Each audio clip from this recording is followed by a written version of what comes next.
This is supposed to be a contradiction, but let's talk about it. Love doesn't usurp justice. So if someone breaks into my home and steals my things, they should still be held accountable for the crime they committed.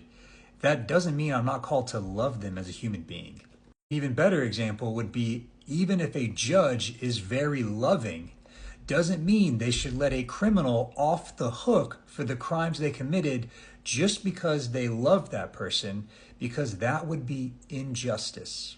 And just the same, if God loves someone, but that person rejects God and rebels against him, there is justice due the penalty of their crime. Now, there's three views of hell in Christianity. There's universalism, that ultimately everybody's going to make it in the end. There's annihilationism, that those who reject God will ultimately just be destroyed and cease to exist, or at minimum consciously cease to exist. And then there's the idea of eternal conscious torment. And the thing about God is that he is just. And he is the one who actually, in all fairness, can decide what should happen to a soul. And we do not have the knowledge or the authority to say any different.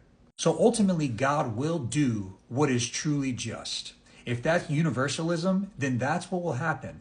If that's annihilationism, then souls will be destroyed who reject God. And if that's eternal conscious torment, if that's what truly is just, then those who reject God will receive that.